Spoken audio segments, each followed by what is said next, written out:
প্রিয় শিক্ষার্থীবৃন্দ, আসসালামু আলাইকুম। ইউটিউব চ্যানেল আতিক 83 ম্যাথ হতে স্বাগত জানাচ্ছি। আমি আতিকুর রহমান। আলোচনা করছি অনার্স তৃতীয় বর্ষ নিউমেরিক্যাল অ্যানালাইসিস বইয়ের প্রথম অধ্যায় এক চলক বিশিষ্ট সমীকরণের সমাধান হতে। প্রশ্ন: ফলস পজিশন পদ্ধতি বর্ণনা সহ প্রমাণ করো।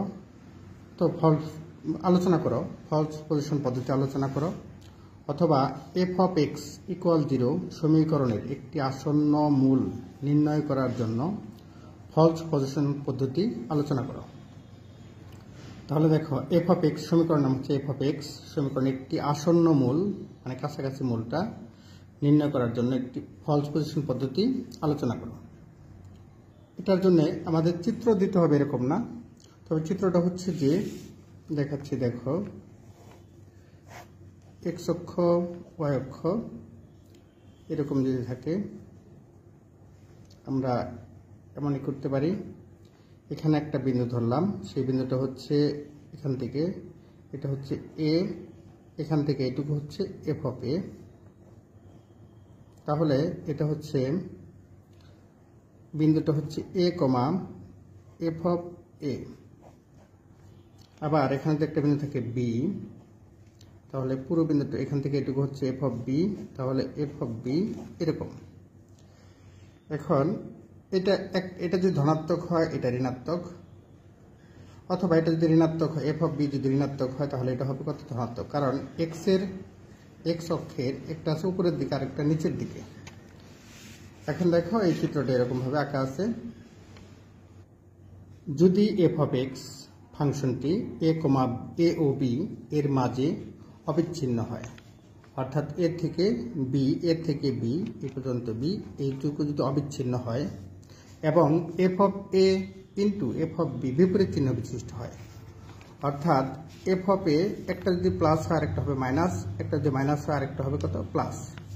তাদের গুণফল কিন্তু মাইনাস হয়ে যাওয়ার কারণে f of a into f of b less than 0 হতে ছোট হবে হয়, অর্থাৎ এফ অফ এ এবং এফ অফ বি বিপরীত চিহ্ন বিশিষ্ট হয়, তবে এ ও বি এর মাঝে অন্তত একটি মূল থাকবে। তাহলে এটা হচ্ছে আমাদের যে যদি এফ অফ এক্স এ ও বি এর মাঝে অবিচ্ছিন্ন হয় এবং f of a into f of b 0 থেকে ছোট হয়, অর্থাৎ একটা প্লাস হলে আর একটা নেগেটিভ মাইনাস হবে, একটা মাইনাস হলে আর একটা প্লাস হবে হয়, অর্থাৎ এফ অফ এ এবং এফ অফ বি বিপরীত চিহ্ন বিশিষ্ট হয়, তবে এ ও বি এর মাঝে অন্তত একটি মূল থাকবে। এখন মনে করি f of a into f of b 0 থেকে ছোট, অর্থাৎ বিপরীত চিহ্ন বিশিষ্ট, এবং ওয়াই সমান এফ অফ এক্স এর লেখচিত্র এ কমা এফ অফ এ। আমরা সাধারণত ফাংশন লিখি এরকম, দেখো বিন্দু লিখি এক্স কমা ওয়াই। আমরা জানি ওয়াই সমান এফ অফ এক্স, তাহলে কিন্তু এই বিন্দুটা লেখা যায় এরকম x comma f of x. তাহলে এখানে যদি এ হয়, এটা যদি এ হয় তাহলে এটা কিন্তু এফ অফ এ। এখানে যদি বি হয় তাহলে এটা হবে এফ অফ বি। সে কারণে দেখো ওয়াই সমান এফ অফ এক্স এর লেখচিত্র এ কমা এফ অফ এ এবং b comma f of b এর মাঝে এক্স অক্ষকে সেট করে। এই দেখো এখান থেকে শুরু হয়ে এ পর্যন্ত আসছে, এই লেখচিত্রকে এক্স অক্ষ, এখানে এক্স অক্ষ, এখানে এক্স অক্ষকে সেট করেছে। এখানে ওয়াই সমান এফ অফ এক্স হল একটি বক্ররেখা। ওয়াই সমান এফ অফ এক্স একটি, মানে এই রেখাটাই যে এটা, এই যে রেখাটা যাচ্ছে এই একটা কত বলতো? ওয়াই সমান কত বলতো? এফ অফ এক্স একটি বক্ররেখা। কিন্তু আমরা a comma f of a ও b comma f of b বিন্দু সমূহকে একটি সরল রেখা দ্বারা যুক্ত করতে পারি। দেখো এই যে সরলরেখা দ্বারা যুক্ত করেছি, তাহলে সরলরেখার সমীকরণ হবে, আমরা কিন্তু এই সূত্রটা জানি যে x minus x one by x one minus x two সমান y minus y one minus y two. তাহলে দেখো এখানে বিন্দু হচ্ছে একটা এক্স ওয়ান, আরেকটা ওয়াই ওয়ান, আরেকটা হচ্ছে কত? এক্স টু, আরেকটা হচ্ছে কত বলতো? Y two. তাহলে দেখো এখানে তাহলে বিন্দু হবে, দেখো এখানে x1 হচ্ছে, এটা হচ্ছে a b a f of a আর এটা b f of b। তাহলে লেখা যায় y মাইনাস এটাকে লেখা যায়, দেখো এখন তাহলে আমরা সূত্র অনুযায়ী লিখতে পারি y minus f of a আর f of a minus f of b সমান x minus a minus b, এরকম আমরা পাচ্ছি সমীকরণ 1। আবার দেখো y এখানে আমরা কত, এখানে আছে কত বলতো, এটা a মাইনাস b আর এটা কত বলতো f of a minus f of b, এরকম লেখা যায় আর কি। তাহলে আমাদের এটা লেখা যায় y minus f of a by f of a minus f of b সমান x minus a by a minus b। মনে করি সরলরেখাটি x অক্ষকে, এই x অক্ষকে x0, 0 বিন্দুতে ছেদ করে। এখানে এই বিন্দুটার নাম হচ্ছে কত বলতো, এই বিন্দুটা এটা হচ্ছে কত x0। তাহলে x0 যদি হয় এটা কিন্তু 0, এটা হচ্ছে y এর মান হচ্ছে কত বলতো 0। তাহলে মনে করি সরলরেখাটি x অক্ষকে x0, 0 বিন্দুতে ছেদ করে, তখন x সমান x0 এবং y সমান 0।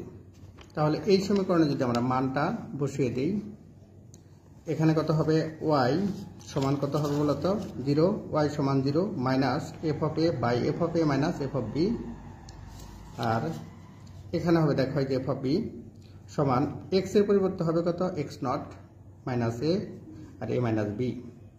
আবারও বলছি এখানে y এর মান হবে কত বলতো 0 আর x এর মান হবে x0, আর সব ঠিক আছে। দেখো এটাকে যদি আর গুণ করে দেই, তাহলে এখানে হবে x0 মাইনাস a, এর সাথে গুণন হবে কত f of a minus f of b, আর এখানে গুণন হবে a মাইনাস b এর সাথে মাইনাস f of a, অর্থাৎ minus f of a minus b, আর গুণ করেছি। এখন দেখো এটাকে আমরা এভাবে লিখতে পারি যে এই যে এখানে যেটা আছে সেটা ভাগ হয়ে যাবে, এখানে ভাগ হয়ে গেলে হবে কত minus f of a by a into a minus b by f of a minus f of b। এই a কে যদি আমরা বাম পাশ থেকে ডান পাশে নিয়ে আসি তাহলে মাইনাসটা হবে প্লাস, প্লাস মাইনাস মাইনাস এই যে minus f of a into a minus b, আমরা এটা পাচ্ছি। এখন এই এর সাথে গুণ করতে হবে কত, এটা f of a into f of লসাগু নিলাম f of a minus f of b, তাহলে a into f of a minus f of b minus f of a into a minus b। দেখো এখন যদি এটা আমরা গুণ করে দেই, তাহলে এখানে এটা যদি গুণ করে তাহলে a into f of a minus a into f of b minus f of a into f of a minus মাইনাসে plus b into f of a, এটা আমরা পেয়ে যাচ্ছি। এখন এখানে এটা আর এটা কিন্তু কাটা যাবে, তাহলে থাকবে কত b f of a minus a f of b by f of a minus f of b। তাহলে আমরা পাচ্ছি প্রথম আসন্ন মান x0 সমান এটা, এটা আমাদের দেখো এখানে লেখা আছে আমাদের কত, এটা x0 সমান এই মানটা পেয়েছি। তাহলে এটা আমরা প্রথম আসন্ন মান পাচ্ছি কত বলতো x0 সমান b into f of a minus f of b। লক্ষ্য করো যখন f of a আসে তখন এখানে কিন্তু f of a, যখন f of b তখন নিচে কত f of b। এক্ষেত্রে দুটি ঘটনা ঘটতে পারে, একটা হচ্ছে যে এক নাম্বার হচ্ছে f of x0 সমান 0 হবে, অথবা f of x0 সমান 0 হবে না। যদি 0 হয় তাহলে কিন্তু আমাদের, যদি 1 নং ঘটনা ঘটে অর্থাৎ f of x0 সমান 0 হয়, তবে f of x এর একটি মূল হবে x0 এবং প্রক্রিয়াটি এখানেই শেষ হবে। যদি এই ঘটনাটা ঘটে তাহলে কিন্তু 1 নং ঘটে অর্থাৎ f of x0 সমান 0 হয়, তবে f of x এর একটি মূল হবে কত x0 এবং প্রক্রিয়াটি এখানেই শেষ হবে। আর যদি এই ঘটনাটা ঘটে তাহলে কি হবে দেখো, আবার যদি 2 নং ঘটনা ঘটে অর্থাৎ 2 নং ঘটনা ঘটে অর্থাৎ f of x0 সমান 0 না হয়, তবে মূলটি x0 এবং b এর মাঝে থাকবে। যদি x0 f of x0 এবং f of b এই দুইটা 0 থেকে ছোট হয়, অর্থাৎ এইটা আর এটা এদের মানটা যদি কত হয়, ফাংশনের মান যদি বিপরীত চিহ্ন হয়, অথবা এফ অফ এক্স নট, এটা সামনে একটা এফ হবে, এফ অফ এক্স নট এবং এফ অফ বি। আবার বলছি, যদি 2 নং ঘটনা ঘটে, অর্থাৎ এফ অফ এক্স নট এরকম যদি হয়, এফ অফ এক্স নট 0 যদি না হয়, তবে মূলটি এক্স নট এবং কত বলতো বি এর মাঝে থাকবে যদি f of x naught into f of b 0 থেকে ছোট হয়, অর্থাৎ এফ অফ এক্স নট এবং এফ অফ বি বিপরীত চিহ্ন বিশিষ্ট হয়। তখন কিন্তু এর পরিবর্তে আমরা যেখানে এ বসিয়েছিলাম, দেখো সেখানে কিন্তু আমাদের এখানে এক্স নতুন হবে, x1 হবে কত বলতো, এখানে কত এফ অফ বি, উপরে f of b minus f of x naught নতুন এর পরিবর্তে, অর্থাৎ এর পরিবর্তে হবে কত এক্স নট, এর পরিবর্তে হবে x naught, f of x naught, নিচেও এফ অফ এক্স নট। তাহলে সেক্ষেত্রে x naught into f of b minus b into f of x naught. অথবা মূলটি এ এবং যদি ওই ঘটনা না ঘটে তাহলে কত, অর্থাৎ কত বলতো এ এবং এক্স নট এর মাঝে অবস্থান করবে যদি f of a into f of x not 0 থেকে ছোট হয়। সেই ক্ষেত্রে কিন্তু দেখো যদি 0 থেকে ছোট হয় তাহলে এখানে বি এর পরিবর্তে তখন কিন্তু থাকবে কত এ এবং এক্স নট, তাহলে বি এর পরিবর্তে হবে কত এক্স নট, বি এর পরিবর্তে তখন তাহলে এই বি এর পরিবর্তে হবে কত এ, আর x naught f of x naught ঠিকই থাকবে। সেই ক্ষেত্রে হবে দেখো এফ অফ বি, বি এর পরিবর্তে হবে কত এক্স নট, আর এখানে এফ অফ এ রয়ে যাবে। সেক্ষেত্রে কত হবে বলতো f a into f of x naught minus x naught f of a by f of x naught f of a. লক্ষ্য করো এখানে এফ অফ এক্স নট আছে, এখানে এফ অফ এক্স নট, এখানে এফ অফ এ, এখানেও f of এ আছে। তাহলে নির্ণীত মূলটি চাহিদা অনুযায়ী সঠিক না হওয়া পর্যন্ত ফলস পজিশন পদ্ধতি পুনরাবৃত্তি করা হয়, মানে এইভাবে না পাওয়া পর্যন্ত ফলস পজিশন পদ্ধতি পুনরাবৃত্তি করা হয়। হ্যাঁ, আবার আলোচনা করছি। প্রশ্ন হচ্ছে ফলস পজিশন পদ্ধতি বর্ণনা করো, অথবা এইভাবে প্রশ্ন আসতে পারে এফ অফ এক্স নট সমীকরণ সমান 0 সমীকরণের একটি আসন্ন মূল নির্ণয় করার জন্য ফলস পজিশন পদ্ধতি আলোচনা করো। সেই ক্ষেত্রে আমাদের এরকম একটা চিত্র দিলে ভালো হয়। এই চিত্রটা দিয়ে যদি এখানে বলা হচ্ছে যদি এরকম আছে যে এ ও বি এর মাঝে থাকে তাহলে, এবং f of a into f of b 0 থেকে ছোট হয়, তাহলে অর্থাৎ বিপরীত চিহ্ন যদি হয় এফ অফ এ এবং এফ অফ বি, সেই ক্ষেত্রে একটা মূল থাকবে। মনে করি এত লেখচিত্র কত বলতো এত এবং এত এর মাঝে এক্স অক্ষকে ছেদ করবে, সেটা লেখচিত্র আঁকলে। হ্যাঁ, এখানে এরকম হবে আর কি। 1 নং সমীকরণ দিচ্ছি, তারপরে আমরা আবার এটাকে এক্স নট 0 বিন্দুতে যদি সেট করে তাহলে দেখে এখানে এক্স সমান এক্স নট বসাবো, ওয়াই সমান 0 বসাবো, তাহলে আমরা এটা পেয়ে যাব। এটার মাধ্যমে আমরা এখানে এক্স নট এর মান পাচ্ছি প্রথম আসন্ন মান, আর যদি এখানে যদি এ আর বি এর মধ্যে প্রথম আসন্ন মান পাচ্ছি। এখন দেখি, হ্যাঁ, যদি এটা 0 হয়ে যায় তাহলে এখানে সমাপ্তি, আর যদি 0 না হয় সেক্ষেত্রে এক্স নট পরিবর্তন হয়। দেখো এখানে কি হবে, এখানে কত এফ অফ এক্স নট এবং এফ অফ বি বিপরীত চিহ্ন বিশিষ্ট হবে, সেক্ষেত্রে এরকম রেজাল্ট হবে। আর যদি না হয় তাহলে এ এবং বি এর মধ্যে অবস্থান করবে, সেক্ষেত্রে তখন এই রেজাল্ট হবে। এটাই মূলত ফলস পজিশন পদ্ধতি। আশা করি বুঝতে পেরেছ। চর্চা করো, ভালো ফলাফল অর্জন করো। আল্লাহ হাফেজ। প্রিয় শিক্ষার্থীবৃন্দ, আসসালামু আলাইকুম। ইউটিউব চ্যানেল আতিক 83 ম্যাথ হতে স্বাগত জানাচ্ছি। আমি আতিকুর রহমান। আলোচনা করছি ফলস পজিশন বা রেগুলার ফলসি পদ্ধতিতে ব্যবহার করে নিচের সমীকরণগুলোর একটি বাস্তব মূল নির্ণয় করো। তাহলে এটা ফলস পজিশন বা রেগুলার ফলসি পদ্ধতি ব্যবহার করে দেখো। প্রশ্ন হচ্ছে cos x equal 3x minus 1। তাহলে প্রথমে আমরা মাইনাস 3x কে আমরা বাম পাশে নিয়ে আসলে মাইনাস 3x, আর 1 কে বাম পাশে নিয়ে আসলে প্লাস 1 হবে। তাহলে দেখো প্রথমে লিখি প্রদত্ত সমীকরণ cos x equal 3x minus 1। তাহলে দেখো এখানে লেখা যায় cos x, এটা যদি বাম পাশে নিয়ে আসি মাইনাস 3x প্লাস 1 ইকুয়াল 0। আমরা এটা সমান ধরবো এফ অফ এক্স, ধরি F of x equal cos x minus 3x plus 1। তাহলে দেখো এফ অফ 0, এক্স এর পরিবর্তে আমরা 0, এটা আমরা ক্যালকুলেটরে লিখে নিব cos x minus 3x plus 1। এটা লিখে নিলে এখানে ক্যালে চাপ দিলে দেখবা x ইকুয়াল হোয়াট থাকবে, সেখানে x ইকুয়াল হোয়াটের পরিবর্তে লিখতে হবে 0। 0 বসাইলে অটোমেটিক মান চলে আসবে 2, তাহলে 2 0 থেকে বড়। এবার 0 পরে আমরা বসাবো 1 বসালে দেখা এটা মান চলে আসবে, এটাকে এফ অফ এক্স অর্থাৎ x এর পরিবর্তে 1 আবার ক্যালে চাপ দিলে সমানে চাপ দিলে সমানে চাপ দিলে x এর মান হোয়াট দেখাবে, তখন আবার এটা মান বসাবো, সমানে চাপ দিয়ে দেখব -1 এটার মান পাচ্ছে -1.4597, এটা 0 থেকে ছোট। এখানে a সমান ধরলাম 0 আর b সমান ধরলাম 1। যেহেতু দুটো বিপরীত চিহ্ন আছে তাহলে আমরা বলতে পারি সুতরাং প্রদত্ত সমীকরণের একটি মূল 0 এবং 0 ও 1 এর মধ্যে অবস্থিত।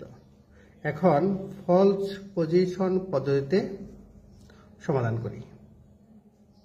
তাহলে প্রথম আসন্ন মান ফলস পজিশন পদ্ধতির প্রথম আসন্ন মান হচ্ছে x নট ইকুয়াল হচ্ছে a f of b minus b f of a by f of b minus f of a। এটা মনে রাখবো কিভাবে, এখানে দেখো উপরে আছে f of b, নিচেও দেখো f of b, উপরে আছে f of a, নিচেও f of a। এখানে a ধরেছি কিন্তু 0, তাহলে 0 এর সাথে f of b গুণন হবে, b ধরেছি 1, তাহলে f of 1 0 এর সাথে গুণন হবে f of 1, অর্থাৎ 0 এর সাথে যাই কিছু গুণ করি 0 হয়ে যাবে, মাইনাস b সমান ধরেছি 1 এর সাথে গুণন হবে f of a, a সমান হচ্ছে কত বলতে 0, তাহলে 2 গুণন হবে, আর নিচে এই মানটা আমরা বসাবো। তাহলে আমরা পেয়ে যাচ্ছি দেখো এরকম 0 মাইনাস এই মান বসিয়ে এরকম পাচ্ছি আমরা। এখন x নট হচ্ছে এরকম, এটা ক্যালকুলেটরের মাধ্যমে করব আমরা 0.57808। তাহলে এটাকে আমরা আবার পুনরায় f of 0 বসাবো, f of এটা বসাবো, f of x নট মানে এটা বসাবো, f of এটা বসাইলে এটার মান পেয়ে যাচ্ছি অটোমেটিক্যালি 0.10327, এটা 0 থেকে বড়।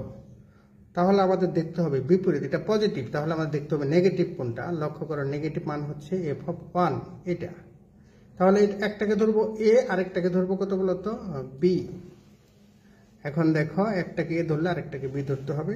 দ্বিতীয় আসন্ন মান x নট, দ্বিতীয় আসন্ন মান কত বলতো x naught into f of b minus b f of into f of x naught by f of b minus f of x naught. প্রশ্ন হচ্ছে আমরা b নিলাম কেন, দেখো এখানে কিন্তু আমরা ধরেছিলাম b সমান 1, তাহলে f of কত b এটা পাচ্ছি।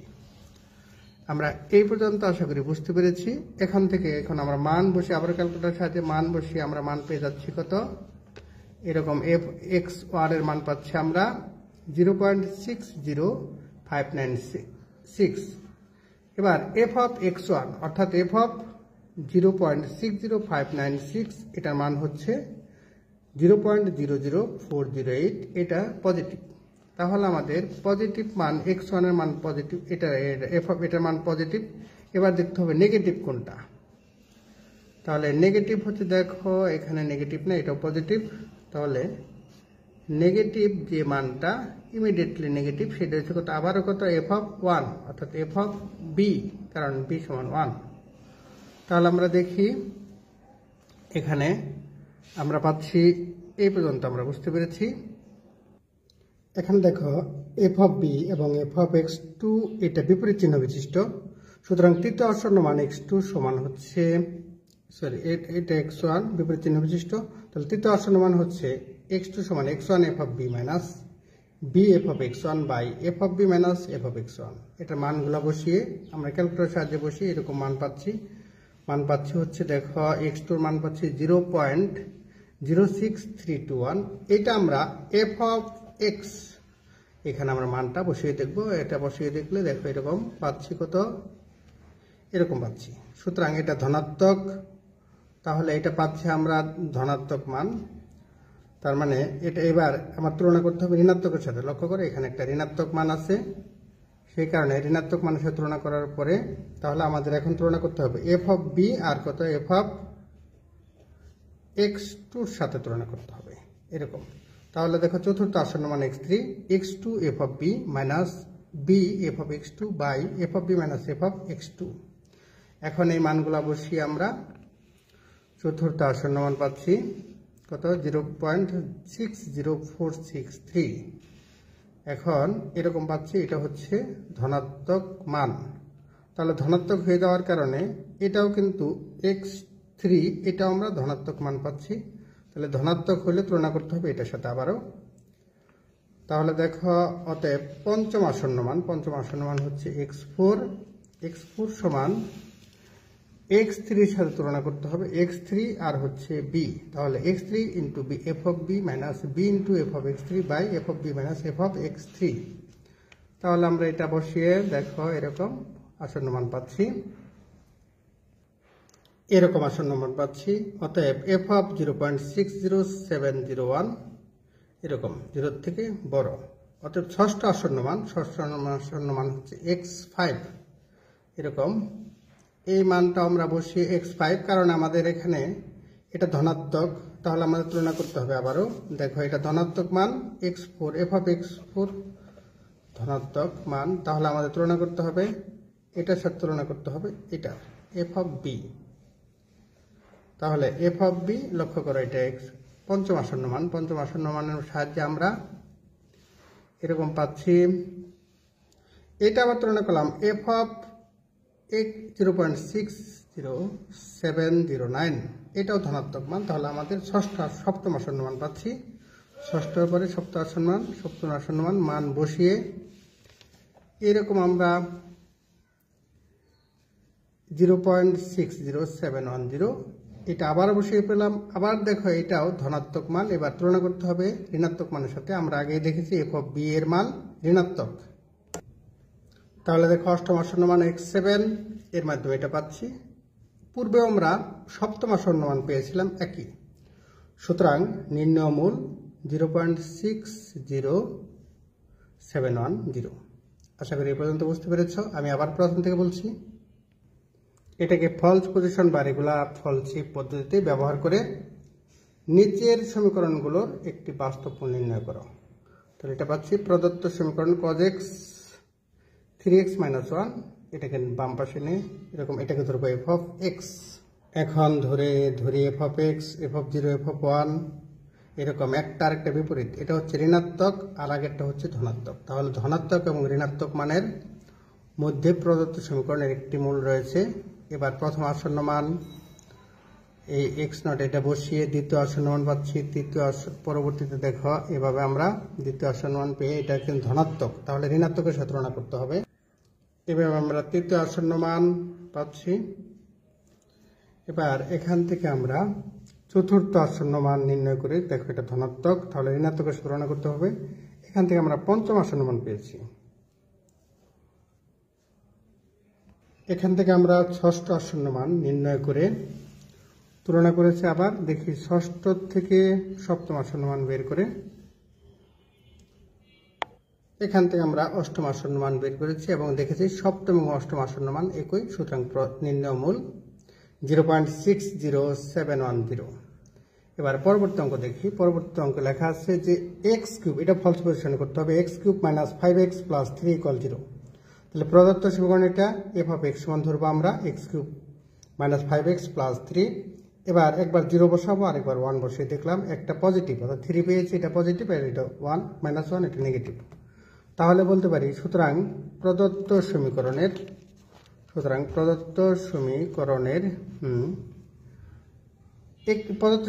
একটি মূল 0 এবং 1 এর মধ্যে অবস্থিত। এখন ফলস পজিশন পদ্ধতিতে সমাধান করি। তাহলে ফলস পজিশন পদ্ধতিতে দেখতে পাচ্ছি যে প্রথম আসন্ন মান x0 সমান a, এটাকে একটাকে ধরবো আমরা a আর একটাকে ধরবো b। তাহলে f of a into f of b minus b into f of a by, এটা কিন্তু সূত্র f অফ b নিচে f of b, a f of a, f of a এখানে উপরেও নিচে। তাহলে মান বসিয়ে আমরা এখানে a ধরতে পারি। দেখো a ধরতে পারি আমরা, একটাকে a ধরবো আর একটাকে b ধরবো। তাহলে এটাকে a ধরলাম, একটাকে ধরলাম a সমান 0, b সমান 1। তাহলে আমরা এই সূত্র প্রয়োগ করে এখানে আমরা x0 প্রথম আসন্ন মান পাচ্ছি। এখান থেকে আমরা প্রথম আসন্ন মান পাচ্ছি f অফ 0.75 যখন ধরলাম তখন দেখলাম -0.32813, এটা কিন্তু নেগেটিভ, তাহলে আমাদের তুলনা করতে হবে পজিটিভের সাথে। আমরা f অফ a ওটার মান পেয়েছি পজিটিভ, দ্বিতীয় আসন্ন মান x1 x0 f of a minus a f of x0 by f of a minus f of x0। লক্ষ্য করো f of a f of a f of x0 f of x0, এই ক্যালকুলেটরের সাহায্যে আমরা মান নির্ণয় করব। এখন আবারও দেখতে পাচ্ছি যে এটা নেগেটিভ মান পাচ্ছি, এটা আবার বসাই দিলাম, এখানে নেগেটিভ মান পাচ্ছি। আবার তুলনা করব তৃতীয় আসন্ন মান।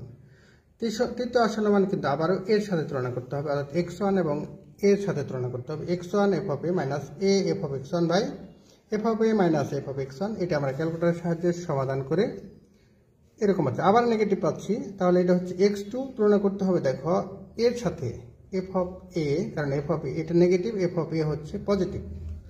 তাহলে চতুর্থ আসন্ন মান এটা ক্যালকুলেটরের সাহায্যে আমরা এরকম পাচ্ছি। আবারও দেখো নেগেটিভ, তাহলে আবারও তুলনা করতে হবে f অফ এর সাথে। এখান থেকে আমরা পঞ্চম আসন্ন মান পাচ্ছি, এটাও 0 নেগেটিভ হয়ে গেছে, তাহলে আমরা আবার তুলনা করব f অফ এর সাথে। তাহলে এখানে দেখো এখান থেকে পাচ্ছি ষষ্ঠ আসন্ন মান, এবং হ্যাঁ এবার সপ্তম আসন্ন মান আবার দেখো নেগেটিভ হয়ে গেছে, আবার সপ্তম আসন্ন মান f অফ এর সাথে তুলনা করতে হবে, কারণ f অফ a হচ্ছে পজিটিভ। এবার তুলনা করে আমরা যে মানটা পাচ্ছি লক্ষ্য করো, এখানে আছে এটা ষষ্ঠ আসন্ন মান আছে দেখো 0.6566, আবার সপ্তম আসন্ন মানও কিন্তু একই, তাহলে সুতরাং নির্ণয়মূল 0.66। এটা হচ্ছে 2 অর্থাৎ দশমিকের পরে 2 ঘর পর্যন্ত নেওয়া হয়েছে, সুতরাং নির্ণয়মূল 0.66। আশা করি এই পর্যন্ত বুঝতে পেরেছ। নিয়মিত চর্চা করো, ভালো ফলাফল অর্জন করো। আল্লাহ হাফেজ।